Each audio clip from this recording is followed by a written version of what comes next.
começo aqui fazendo uma pergunta para vocês, meus amigos. O que é direito, hein? Antes de falar propriamente do direito constitucional, eu quero saber o que é direito.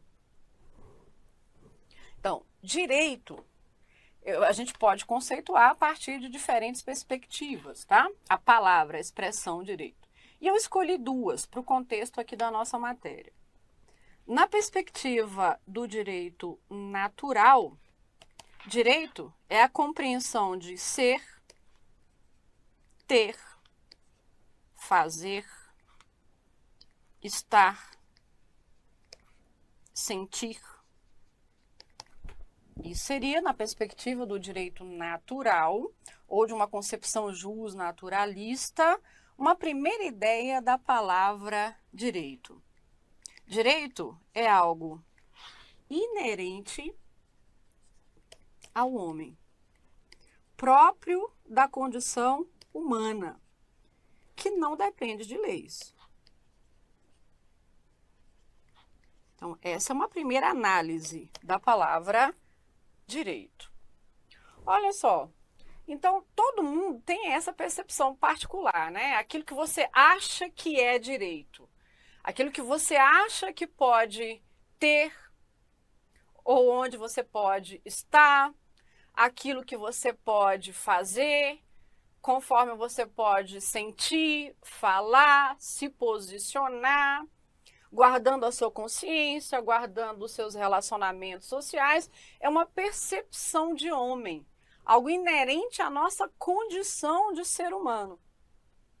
E para quem defende essa visão de direito, nessa perspectiva do natural, que vem de uma teoria lá de trás que se chama justnaturalismo, o direito é inerente, o direito é próprio do homem, o direito não é extraído das leis, o direito está acima das leis.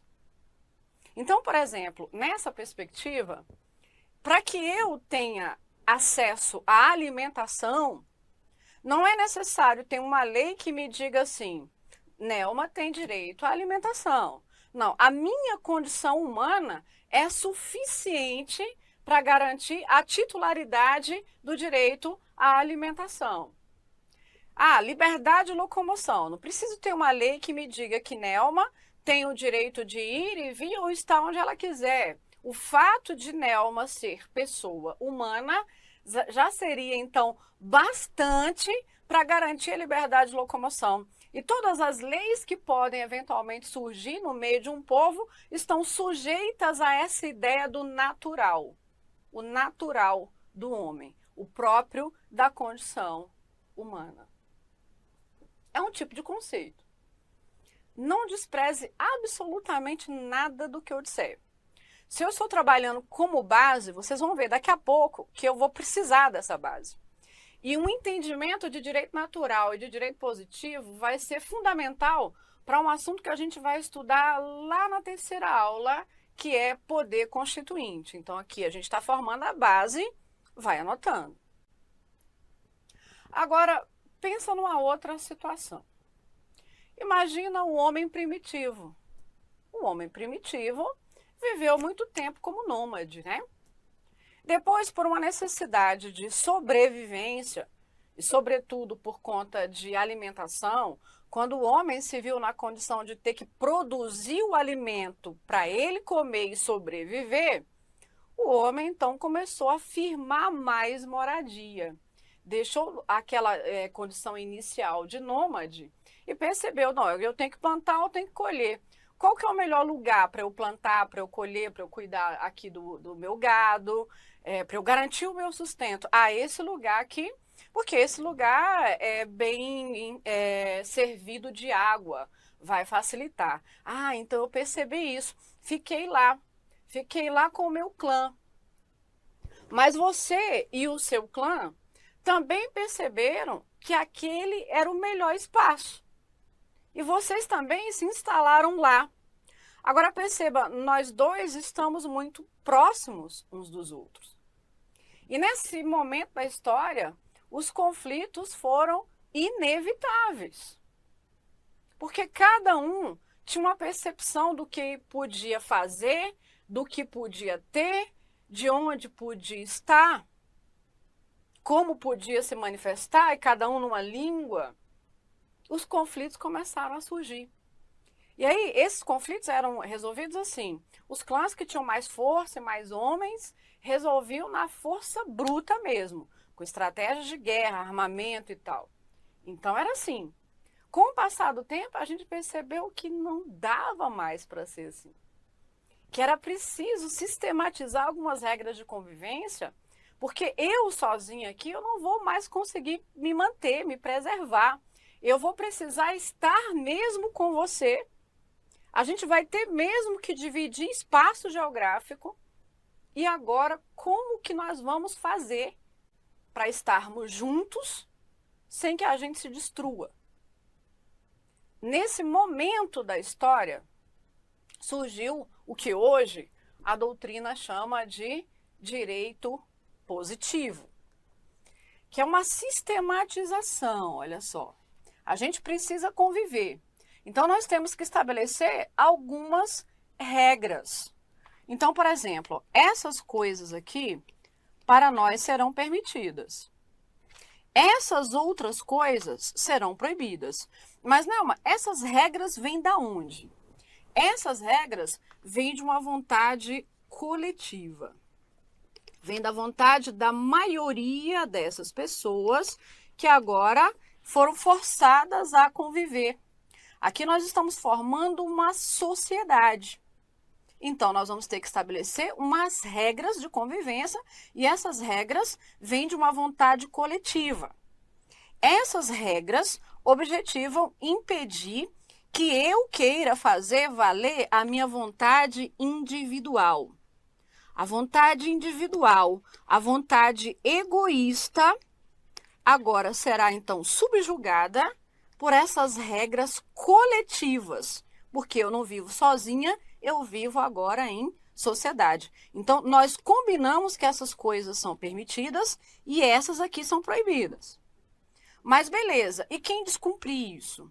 Quem descumprir será punido dessa forma. Ah, então tem punição? Tem punição.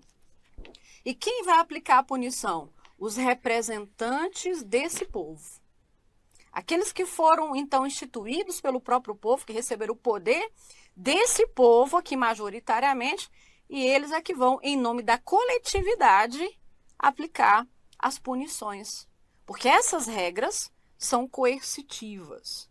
O que é coercitivo, professora? São regras obrigatórias, cumprimento obrigatório, regras coercitivas. Meus amigos, isso que eu estou explicando para você. Um conjunto de regras que estabelecem o que é possível fazer, o que é vedado, já descrevem as punições para quem descumprir. São regras que objetivam o benefício da coletividade e, então, mitigar, diminuir a vontade individual, a vontade egoísta, e que são de cumprimento obrigatório. O que é isso com uma palavra? Porque eu fiquei falando, mas você vai traduzir com uma única palavra. O que é isso? Isso aqui que eu expliquei para você, nada mais é do que a noção de lei. A palavra lei, em termos amplos da expressão, é isso. Um conjunto de regras de cumprimento obrigatório que são extraídas de uma norma fundamental, extraídas da vontade de uma coletividade. Isso é a lei em termos amplos da expressão. Observe que essa ideia de lei, de regras sistematizadas, vem de uma necessidade real de organização de uma sociedade e da convivência de humanos, de uma necessidade de sobrevivência desses humanos. Então, a gente tem que estabelecer essas regras. A isso é o que nós chamamos de direito positivo. Então, veja só. Eu tinha trabalhado com você um conceito de direito natural. No direito natural, o direito não é lei. Eu, inclusive, disse que ele está acima das próprias leis. O direito natural é a percepção do homem de ser, de fazer, de estar, algo inerente a essa condição de ser humano. Agora, no direito positivo, positivar, veja, é sistematizar, organizar, estruturar. O direito positivo é a sistematização de regras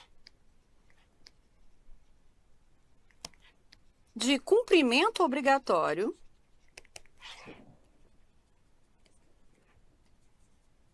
extraídas da norma fundamental.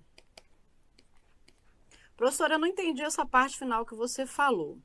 Extraídas da norma fundamental. Bom, eu já expliquei isso aqui com outra expressão, mas agora eu gostaria que devagarzinho vocês fossem se ambientando. A norma fundamental, vou colocar aqui entre parênteses, é a vontade da coletividade.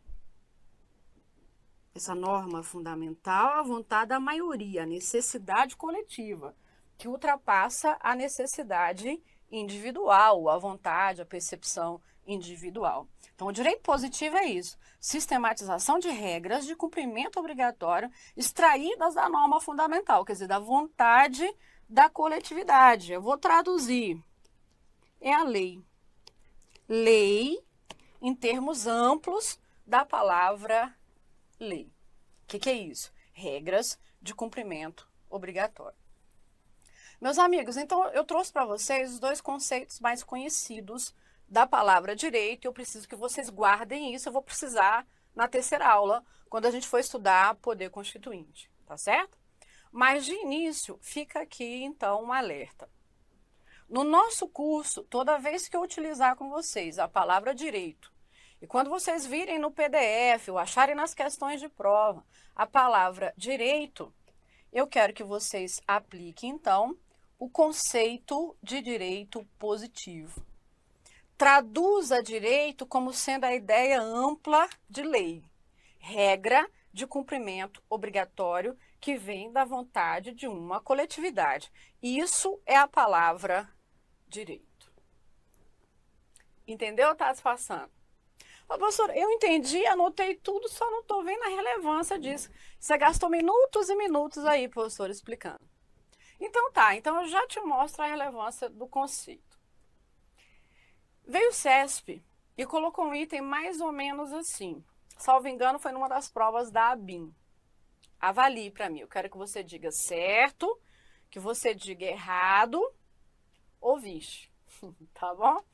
Veio a banca e diz o seguinte: no âmbito do ordenamento jurídico brasileiro, o direito alienígena se sobrepõe ao direito interno.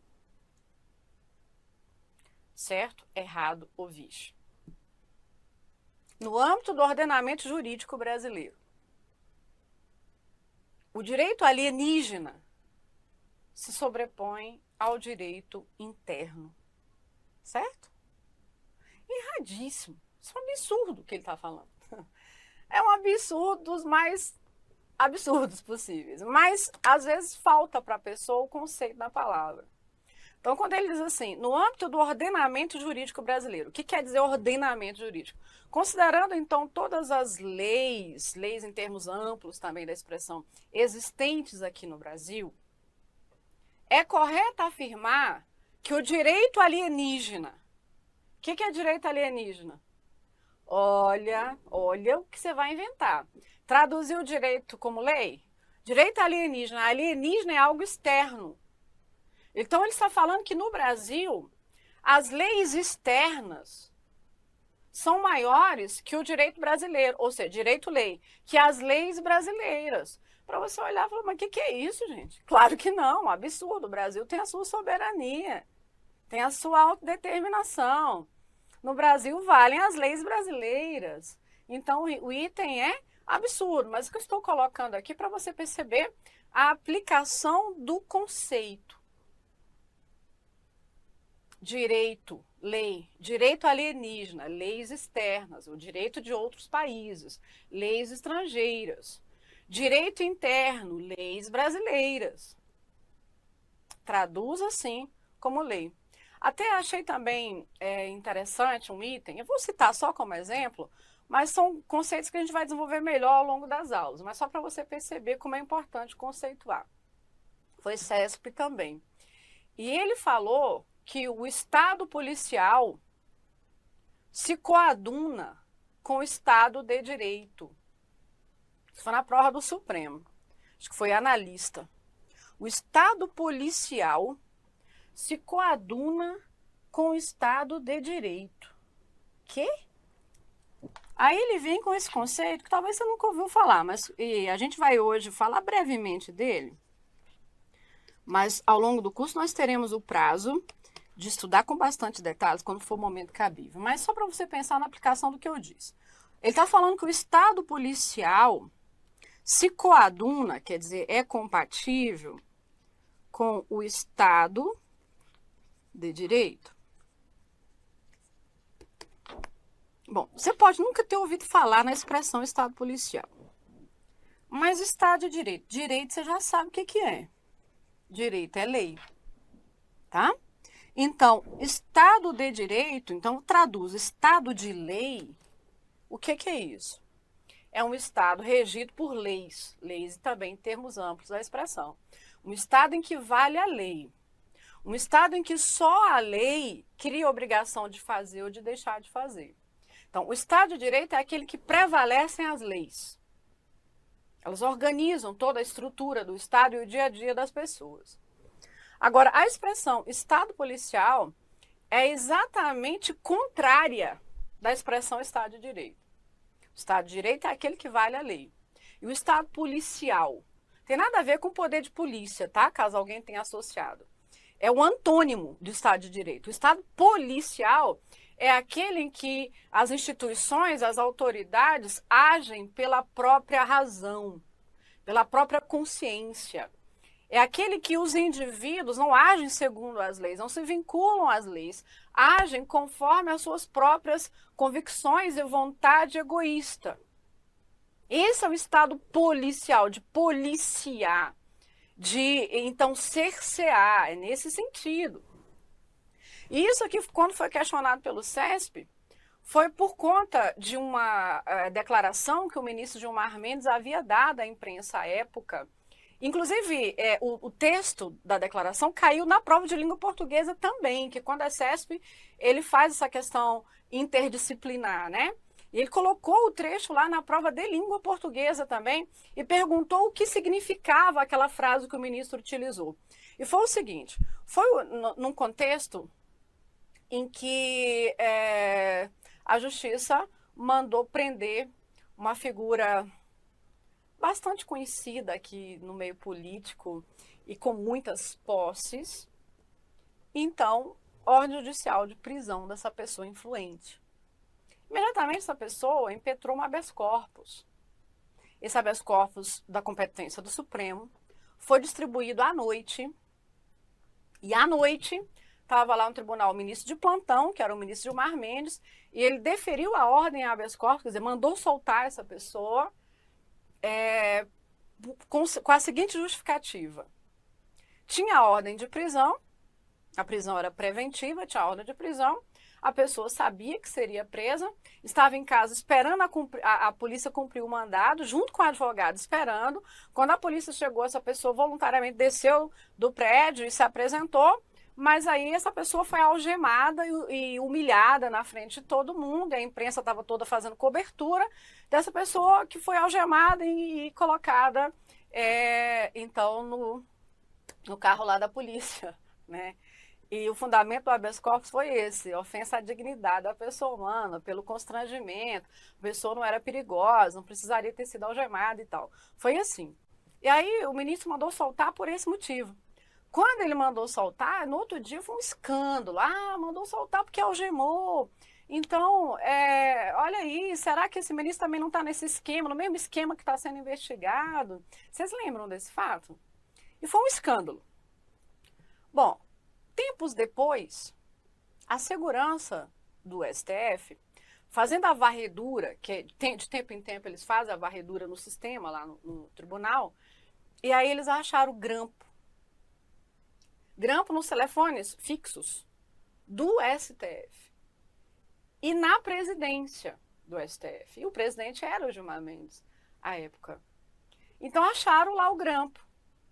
E aí ficou naquela, quem fez o grampo, né? E aí ninguém assumiu essa paternidade de quem tinha feito o grampo. Porque para fazer a interceptação telefônica de ministro do Supremo, tem que ter ordem do próprio Supremo, entende? Então não tinha. Alguém fez, tentando saber se tinha algum esquema que envolvia o ministro, aquele fato que estava sendo investigado. Era a operação famosa, chamada Operação Satyagraha. Não sei se vocês lembram. E aí foi também um escândalo. Foi a ABIN que grampeou, porque a ABIN não pode fazer interceptação telefônica. Foi a Polícia Federal, sem ordem judicial. Quem foi que fez e tal. Aí foi nesse contexto, o ministro, indignado, deu uma declaração para a imprensa dizendo: nós temos que acabar no Brasil com esse Estado policial. Pronto. Como é que as pessoas interpretaram o que o ministro falou? Isso caiu a bocas miúdas, né? Todo mundo conversando. O ministro agora quer acabar com a Polícia Federal. Não foi isso que ele quis dizer. Pelo menos não naquela frase. Queria acabar com a Polícia Federal. Não, o que ele quis dizer foi que ele queria acabar com o Estado policial. Aquele em que alguém achando que está fazendo bem, buscando a verdade real, investigando, querendo descobrir crime, age à margem da lei. Porque a interceptação telefônica até pode ser feita, mas ela só pode ser feita mediante ordem judicial. Então, quando eu vou lá, me valho do cargo, ou como delegada da PF, ou como servidora da ABIN, quem quer que tenha feito isso, eu me valho do cargo, agindo egoisticamente, à margem da lei, ainda que a causa seja nobre. Isso é um Estado policial e não um Estado de direito. No Estado de direito vale a lei, de modo que os fins não justificam os meios. No Estado policial vale o próprio arbítrio, a própria vontade, o que eu quero. Então os fins justificam os meios. A minha causa é nobre, eu posso fazer, descobrir a verdade da forma como eu quiser. Entende? Então foi isso que ele quis dizer. Temos que acabar no Brasil com esse Estado policial. Traduzindo, temos que acabar com essas situações em que a pessoa acha que pode agir à margem da lei. Ela só pode fazer aquilo que a lei permitir. Foi isso que ele quis dizer. Ok? Caiu essa interpretação na prova de língua portuguesa e na parte de constitucional, essa questão que eu falei. É que o Estado policial se coaduna com o Estado de Direito, quer dizer, que é compatível com o Estado de Direito. Para a gente dizer assim, errado. O Estado de Direito é um Estado de lei, porque direito é lei. É Estado em que vale a lei.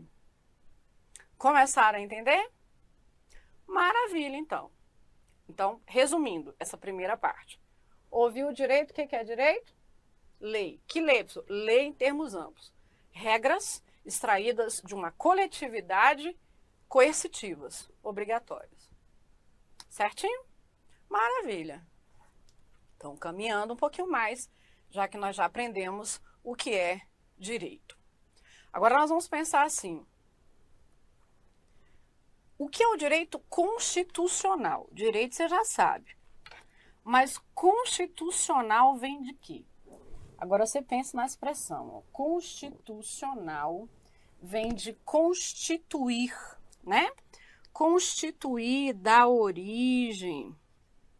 Será que é um direito que objetiva constituir, dar origem, estruturar, criar o quê? O que se propõe a organizar o direito constitucional, hein, gente? Então, fala aí pra mim. A experiência em sala de aula me mostra o seguinte. Agora, tem um monte de gente aí respondendo que o direito constitucional é o que constitui a Constituição. É o que estuda a Constituição. Pois é, não é bem assim. Quando eu falo com vocês assim, gente, o direito tributário, direito, lei, tributário. Então, eu estou falando de leis que falam de tributos. Não é assim? Todo mundo já pensa em tributo. Quando eu falo em direito administrativo, todo mundo já pensa na administração pública. Quando eu digo direito penal, todo mundo já pensa em crimes e penas. Tá, mas e direito constitucional? Aí vocês têm o hábito de dizer Constituição, mas não é bem assim. O objeto aqui do direito constitucional não é primeiro a Constituição. O objeto do direito constitucional é o Estado. Então, quando a gente diz constitucional, de constituir, é de constituir o Estado. Tá? Essa é a ideia. Então, de modo que quando a gente fala em direito constitucional, é um ramo que se dedica a estudar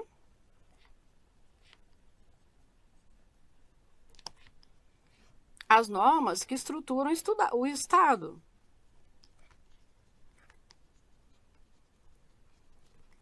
As normas estruturantes do Estado.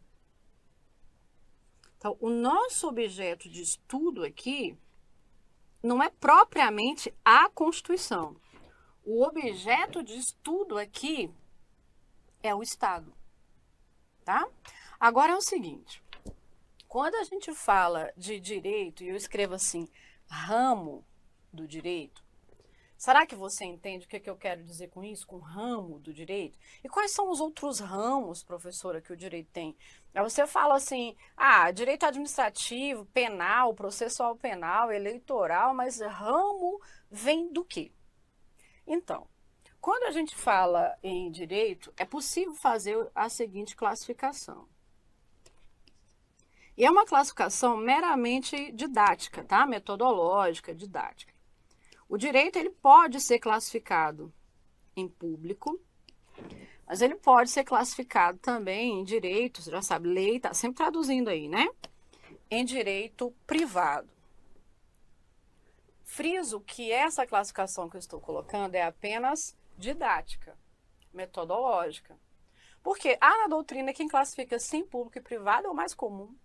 Quem classifique público, privado e social e quem conteste veementemente essa classificação.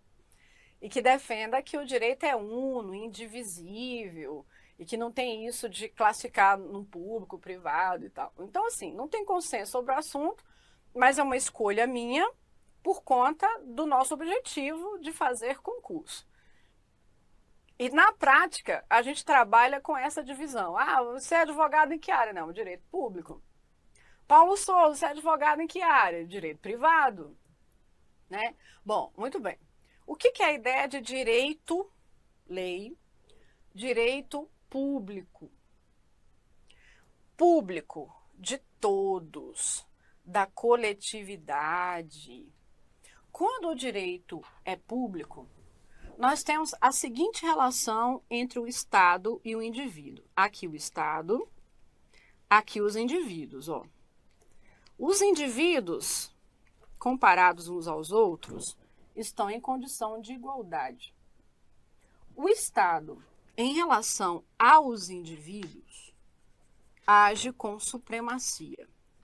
Então, o direito é público quando o Estado representa a vontade da coletividade, daí a ideia de público, de todos, para todos, por todos, público. O Estado é que representa essa coletividade e, por isso, o Estado age com supremacia por meio da lei em relação à vontade particular dos indivíduos. Que sejam esses indivíduos pessoas naturais, como nós, popularmente chamadas pessoas físicas, né? Ou pessoas jurídicas também, ou na relação de uma pessoa física com uma pessoa jurídica, entre duas pessoas jurídicas ou duas pessoas naturais. O Estado está ali em condição de supremacia, porque o Estado representa a norma fundamental, aquela vontade da coletividade. A maior parte, a maioria esmagadora dos ramos do direito vem daqui, dessa concepção do direito público. Porque essa é a relação do Estado com os indivíduos, tá? Então, não vou começar usando um exemplo do direito constitucional, que é direito público. Mas vou pegar um exemplo mais fácil de todo mundo entender. Vamos pensar no direito penal? Direito público. Essa é a relação. Então, imagina um exemplo bem singelo aqui, mas bem facinho de todo mundo entender, que João, a queima-roupa, atirou no José. Vontade livre e consciente de matar o José com arma de fogo. Atirou, porém o tiro pegou no ombro. O José deu uma machucada, mas ele sobreviveu. Depois de um tempo, João, muito arrependido, pediu perdão de joelhos para José. E o José o perdoou. Agora eu pergunto para você o seguinte, meus amigos, houve crime? Houve? Qual? Tentativa de homicídio. Houve um crime. Há uma lei que descreve essa conduta, que a gente chama de tipo penal, uma conduta como crime, e que prescreve a pena para quem praticar esse crime. E o João praticou um crime, conforme a lei, uma tentativa de homicídio. Ocorre que a vítima não tem interesse na punição do João.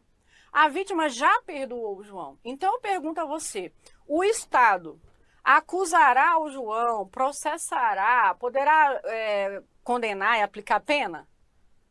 A resposta é sim, não é assim? Mas por que sim, se o José já perdoou? Porque não importa aqui que o José tenha perdoado. A relação não é privada, a relação é pública. Porque a nossa sociedade, em benefício dela mesma, tem um interesse em punir João pela conduta.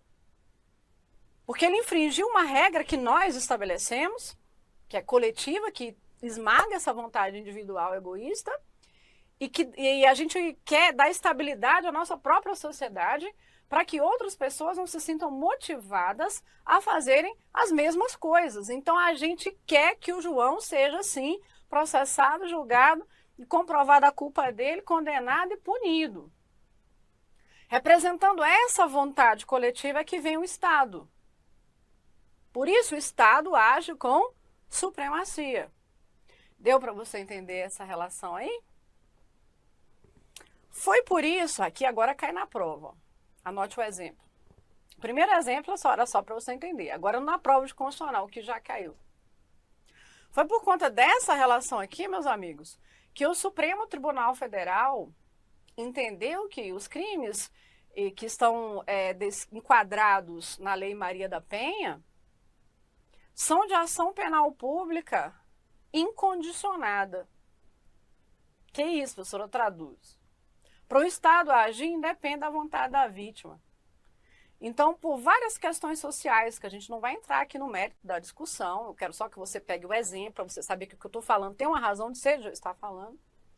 E que, por exemplo, o João tinha um relacionamento lá com a Maria, e já xingou a Maria muitas vezes, já bateu nela várias vezes, já tentou matar mais de uma vez. E num dia de escândalo, que ela pediu socorro lá, os vizinhos chamaram a polícia. A polícia chegou, prendeu o João em flagrante.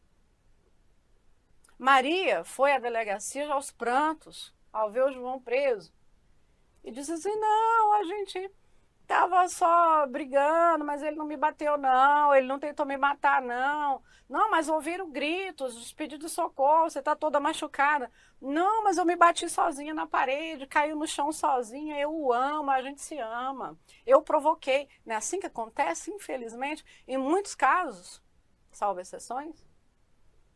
E isso tem várias questões que explicam. A gente não vai entrar nesse mérito. Mas o Estado, ao perceber que existe um fato social no Brasil e que coloca as mulheres em condição de um julgo desigual em relação aos homens, e vem o Estado e traz uma lei de proteção para a mulher. E agora o Estado passará a agir mesmo que a mulher não queira, porque a sociedade vai agir em defesa dela e da própria sociedade. É o Estado agindo aqui, representando a vontade coletiva, independentemente de a Maria querer ou não querer.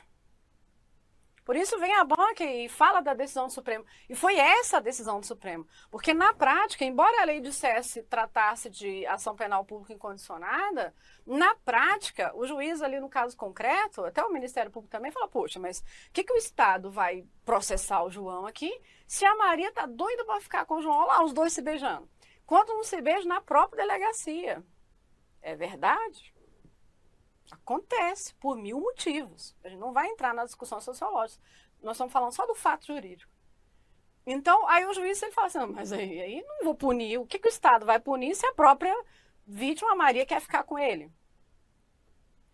Aí os juízes estavam trazendo essa interpretação e o Supremo, quando provocado, disse nada disso. Independe da vontade da vítima. Age o Estado em nome da coletividade. Vocês entenderam? Então, o direito constitucional, eu já vou mostrar para você da onde vem, entre aspas, as leis, as regras que compõem o Estado, que formam o Estado, que estruturam o Estado e que o direito constitucional estuda. Então, o direito constitucional, ele vem dessa relação. Nós todos somos regidos por essas normas jurídicas. E o Estado, em relação a nós, atua com supremacia, porque representa a coletividade. Firmes e fortes, todos? Então, beleza. Ao contrário, nós teríamos ali o direito privado. Privado quer dizer particular. Então, aqui nós temos a situação particular de João e José. Os particulares estão em condição de igualdade, tá? E o Estado, cadê? O Estado não aparece. O Estado não se intromete, tá? Não aparece. Por quê? Porque a relação é privada, por isso o Estado não interfere. Então, o clássico exemplo aqui do direito privado é o direito civil. Então, por exemplo, eu tenho aqui João que vendeu uma casa para o José, por exemplo. O José ficou de pagar em 12 parcelas, pagou 2, nunca mais pagou nada. E agora?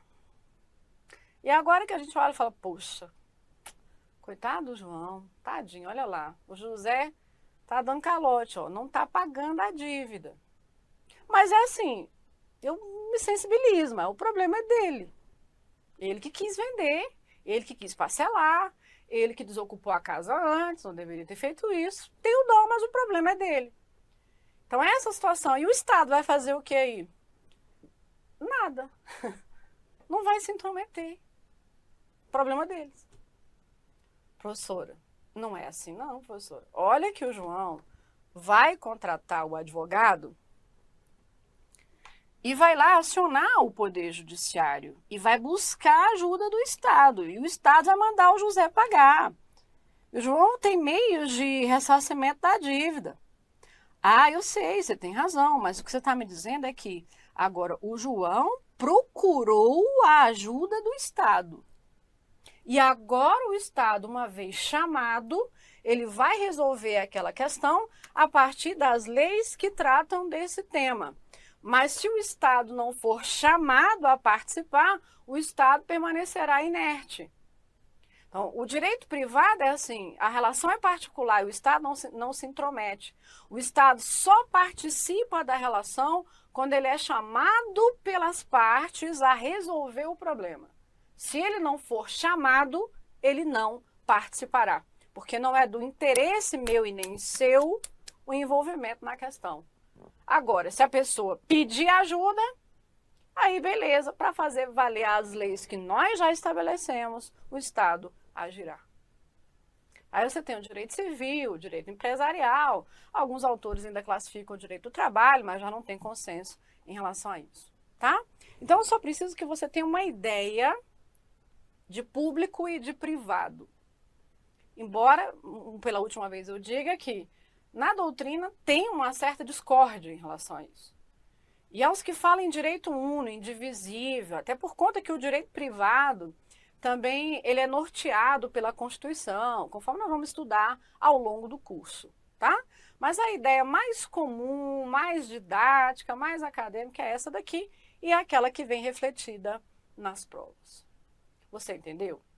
Então, você vai ter que provar, óbvio. Se você entendeu, então eu pergunto para você o seguinte. O direito constitucional, que você já sabe que é esse, que se dedica a estudar as normas estruturantes do Estado, vem de constituir o próprio Estado. O objeto de estudo é o Estado. Nesse caso, então, meus amigos, eu pergunto a vocês, o direito constitucional é ramo do direito público ou do direito privado? Agora, facinho, né? Ramo do direito público, que se dedica a estudar as normas estruturantes do Estado. Beleza? Muito bem. O que nos cabe aqui durante o curso estudar é o que se chama direito constitucional positivo. Traduzindo, bem simplesinho. Nós vamos, na matéria direito constitucional, estudar as normas estruturantes do Estado brasileiro. Essencialmente, o curso será assim. Então, nós vamos pegar a Constituição brasileira e as normas constitucionais brasileiras e vamos ver como que está organizado o Estado brasileiro a partir de uma lei de organização do Estado chamada Constituição. Por isso que chama direito constitucional positivo. Nós vamos estudar um determinado país, a estrutura interna de um país. Ok? Por que está falando assim? Porque vocês, estudantes de direito, por exemplo, vocês sabem que tem o direito constitucional comparado, que é quando o estudo é assim, a gente compara um estado com outro. Então, eu vou comparar como que funciona o ordenamento jurídico brasileiro e o ordenamento jurídico alemão. Como é cada um, vamos comparar os dois. Isso seria o direito constitucional comparado, que não é o nosso objeto aqui no curso, tá? Existe também um direito constitucional geral, que é aquele que não está dedicado a estudar um determinado ordenamento jurídico, mas aquilo que é comum das constituições no mundo. Por isso que se chama geral. O que nós veremos? O direito constitucional positivo. Estudaremos o que nos interessa para o Brasil. Beleza?